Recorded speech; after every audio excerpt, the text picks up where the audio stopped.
Vamos lá, eu quero falar algo com vocês, porque nessa conferência, eu estava aqui ontem à noite, e eu deveria estar simplesmente aí sentado do teu lado, ouvindo aquilo que o Senhor deseja fazer, está fazendo na nossa geração aqui. E eu fui muito abençoado ontem, fui muito abençoado nesse tempo de louvor e de adoração. Eu estou muito feliz com isso, e eu vi Deus impactar os nossos corações. Eu vi pessoas já sendo incendiadas, recebendo algo de Deus aqui. E eu falei, Senhor, o que o Senhor está falando? E Deus me falou nessa manhã, quando eu estava orando pela vida de vocês, que o Senhor nesses dias, Ele está trazendo um alinhamento em nossa geração. Como? Ele nos escolheu nesses dias para quebrar alguns paradigmas que estavam em nossa mente. Ele escolheu esses dias também para provocar uma mudança de mentalidade. Quantos aqui creem? Quantos viu algumas chaves virando em sua vida? Então, eu quero que você responda, se você está tomando nota. Eu quero te desafiar a você anotar. Eu vou te dar 3 perguntas e nós vamos concluir com elas. Você vai ter que trazer uma resposta clara para você mesmo, para a tua vida, para o teu chamado, para o teu ministério. Você como cristão, como você pode ser um agente de transformação nessa estação, nessa época, nessa geração? Será que você conseguiria responder como eu e você podemos ser esses agentes de transformação nessa geração? Será que você consegue responder isso? Queridos, eu quero ler Deuteronômio 26, no versículo 7 até o 8, se você pode ligar a sua Bíblia, acompanhar aí rapidinho, eu vou ler aqui para vocês assim. Então clamamos ao Senhor, ao Deus dos nossos antepassados, e o Senhor ouviu a nossa voz, e viu o nosso sofrimento, a nossa fadiga e a opressão que sofríamos. Por isso o Senhor nos tirou do Egito, com a mão poderosa e braço forte, com feitos temíveis e com sinais e maravilhas. Novamente ele falou, eu quero ler novamente, diz assim: então clamamos ao Senhor, ao Deus dos nossos antepassados. Queridos, se eu e você queremos ser bem-sucedidos nessa geração, se eu e você queremos ser bem-sucedidos nessa estação, a qual eu e você, juventude, nós nos encontramos, nós precisamos olhar um pouco no retrovisor. Querido, eu e você precisamos olhar para as gerações que passaram. Nós precisamos olhar para a geração que vem antes da nossa geração. Muitas vezes nós achamos que nós vamos conseguir reinventar a igreja, nós vamos reinventar a roda, nós vamos reinventar o ministério. Meu pastor não sabe fazer mais, a igreja não deve ser assim, o culto, a conferência não pode ser dessa maneira, ele não está acertando como deve ser feito. Queridos, eu e você precisamos olhar. Nós podemos ver o povo que saiu do Egito, o que eles fizeram? Eles não clamaram a um Deus novo, eles olharam e eles falaram: há um Deus a qual os nossos antepassados colocaram os seus olhos e sua esperança. Querido, eu vim aqui nessa tarde para te dizer que o nosso Deus não mudou, os seus pensamentos não mudaram, os seus preceitos não mudaram. Eu e você precisamos olhar para o nosso Deus, para o Deus das gerações passadas, olhar o que eles edificaram e o caminho a qual eles deixaram traçados para cada um de nós. Quantos creem nisso? Faz sentido isso para você? Querido, um movimento só é capaz de perdurar, de ter duração, de seguir, de deixar um legado, como nós ouvimos ontem. Um movimento só é capaz de perdurar se nós estivermos fundamentados e solidificados de fato na palavra de Deus, naquilo que Deus tem reservado para cada um dos seus filhos, em todas as suas promessas. Amém? Eles extraíram forças para prosseguir nas batalhas, para vencer as suas batalhas. Eles extraíram força de onde? Da fé também dos seus antepassados. Amém? Então eu e você não vamos reinventar a igreja, reinventar a roda, não. O caminho já está trilhado, existe um caminho para cada um de nós. Amém? Então vamos lá. Segunda pergunta: o que eu e você podemos fazer para de fato marcarmos a história na nossa geração? O que é que eu e você precisamos fazer? Qual é a conferência? Nós nos perguntamos, qual é a conferência que eu tenho que fazer para mobilizar o meu estado?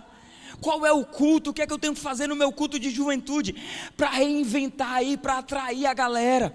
O que é que eu tenho que fazer? Queridos, Romanos 11, no verso 3 até o verso 5 diz assim: Senhor, mataram os teus profetas e derrubaram os teus altares. sou o único que sobrou, e agora estão procurando matar-me.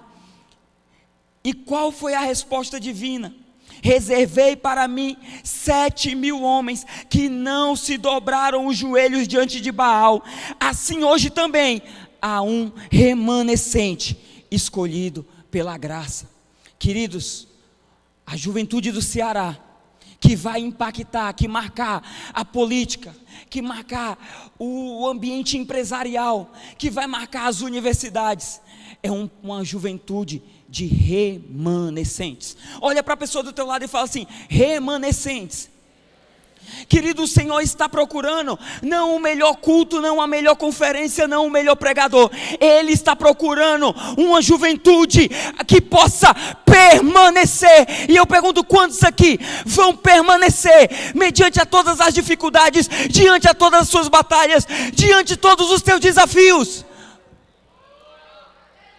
Será que o Senhor pode achar nessa conferência hoje um povo, uma juventude remanescente? Onde estão os remanescentes do Diflem? Onde estão os remanescentes da juventude do Ceará? Brada o Senhor. Ei, vamos lá. E eu te pergunto: qual é o futuro da nossa nação, baseado na minha e na sua influência? Se o destino da nação brasileira, nós estamos entrando num período eleitoral, daqui a pouquinho nós temos eleições. Se o destino da nação brasileira estivesse sendo traçado, baseado na minha e na sua influência, qual seria o destino da nação brasileira? Você consegue refletir nisso? Você consegue pensar nisso? Queridos, nós temos duas opções quando eu te faço essa pergunta. Em 1980 a 1990, Colômbia e Argentina, elas viveram algo semelhante ao que está acontecendo aqui no Brasil. Elas passaram algo que marcou a história da igreja, e onde a igreja mundial, a igreja global, ela reconhece que essas nações passaram por um avivamento. Mas foi algo que não perdurou, foi algo que não prosseguiu, foi algo que não teve um legado. Por quê? Por causa do fundamento a qual eles estavam estabelecidos. E eu e você, como nação, nós estamos num período propício quanto a isso.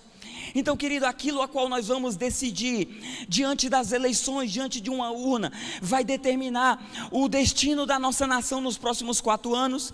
Querido, as pessoas a qual nós escolhemos para determinar, para ter governo sobre nós, elas vão determinar onde e qual será o destino da nossa igreja.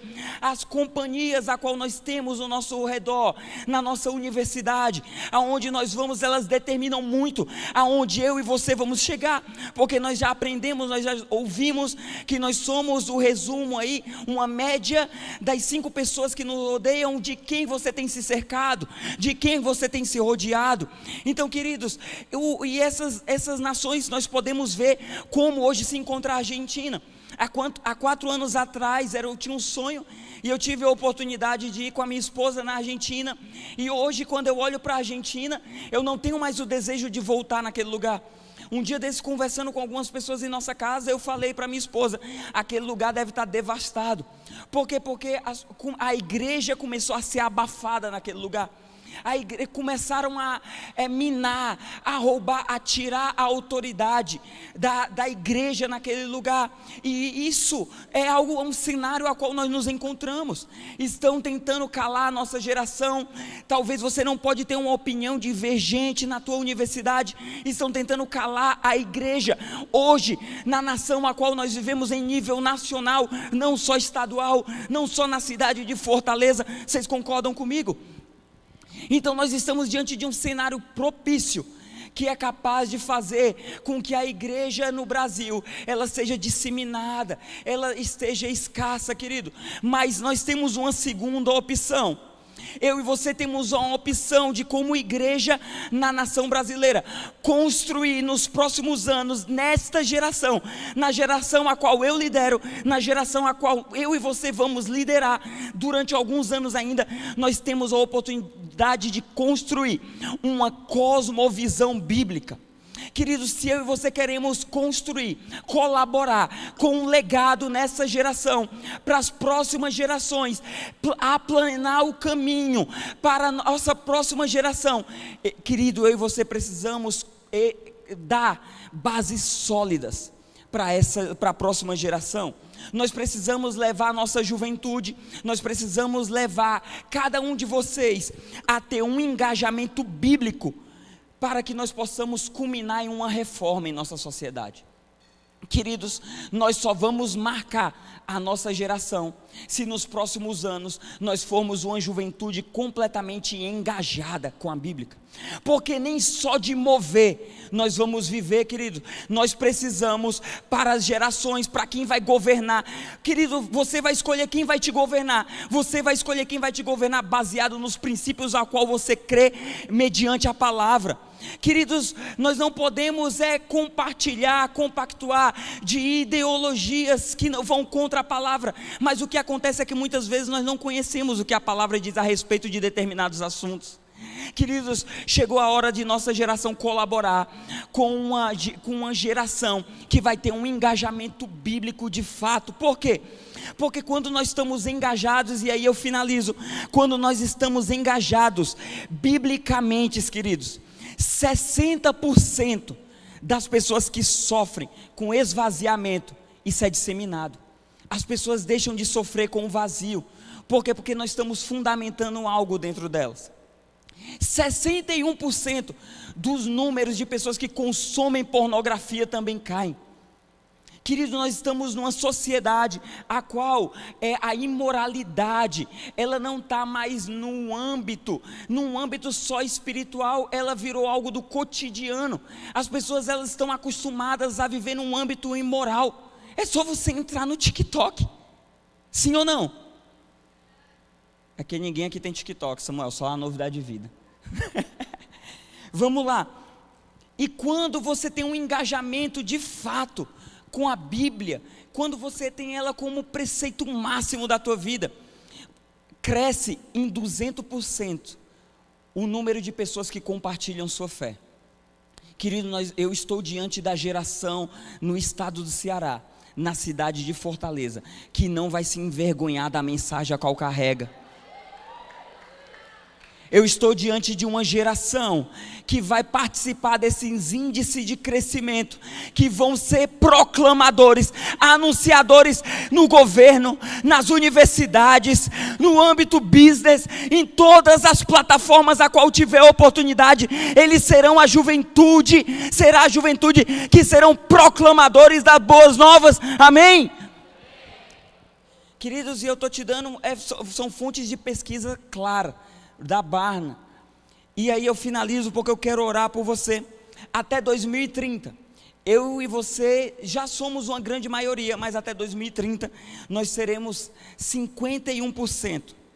Como cristão nós já somos grandes demais, mas nós vamos ser um país de fato até 2030, segundo as pesquisas, um país completamente cristão, na sua maioria.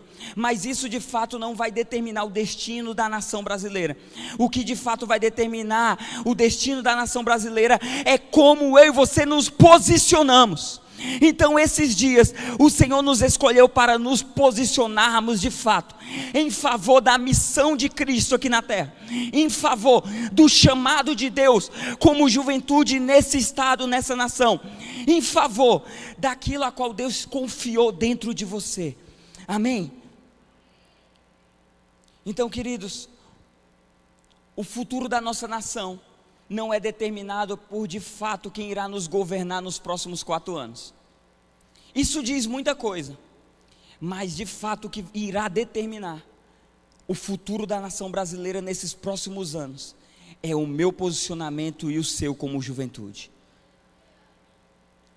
Eu acho que você não ficou feliz porque tem pessoas que não gostam de assumir responsabilidade, mas o que vai determinar é como eu e você nos posicionamos. Será que o Senhor pode achar nessa conferência uma juventude que está disposta a se posicionar? Quantos estão dispostos a se posicionar, a se santificar, a buscar a sua palavra, a se consagrar ao Senhor? Veja bem, e o último texto, Daniel 3, No verso 16, nós podemos encontrar o exemplo de uma juventude posicionada. Sadraque, Mesaque e Abidnego responderam ao rei: ó rei Nabucodonosor, não precisamos defender-nos diante de ti. Se formos atirados na fornalha em chama, o Deus a quem prestamos culto pode nos livrar, e Ele nos livrará de suas mãos, ó rei. Mas se Ele não nos livrar, saiba, ó rei, que não prestaremos cultos aos seus deuses, nem adoraremos imagens de ouros, a qual você possa erguer. Queridos, não importa quem vai presidir a nação brasileira nos próximos 4 anos. Queridos, de fato eu digo, se o governo de esquerda ganhar, nós como igreja vamos ter a oportunidade de sermos purificados, santificados, e nós vamos nos apresentar diante de Deus muito mais santos, muito mais puros. Se um governo de direita ganhar, nós vamos ter a oportunidade de seguir em sobriedade o caminho a qual Deus deseja que eu e você possamos ir como geração. Mas eu e você, diante das oposições, assim como esses jovens, nós temos que nos apresentar diante de Deus, diante do nosso inimigo, e dizer: independente do que aconteça, eu não vou me curvar diante das adversidades, eu não vou me dobrar diante de outros deuses, porque eu sei a quem estou servindo. Você pode ficar de pé no seu lugar? Então, se você deseja marcar a sua geração, e eu termino com isso e eu quero orar. Hebreus 11 e 2 Coríntios 4 são características de uma juventude que marcará a sua geração. Você anda em temor, você caminha por fé, você é obediente, os seus olhos estão na promessa, e vocês não negociam princípios e valores. E agora eu oro, feche seus olhos, levante suas mãos. Senhor, eu oro por essa geração, Senhor Deus, a geração a qual nós vivemos, porque muitos ouvirão a história dessa geração, outros serão aqueles que vão ver a história, mas vão contar. Mas eu estou diante de uma juventude na cidade do Ceará, no dia 14 de maio de 2022, que não só verá a história, que não só contará a história, mas marcarão a história dessa geração. Por isso eu declaro: Espírito Santo, habilita cada jovem que está nessa conferência para marcar a história de sua geração, em nome de Jesus. Se você pode, aplauda o Senhor, dê brados de vitória a Ele.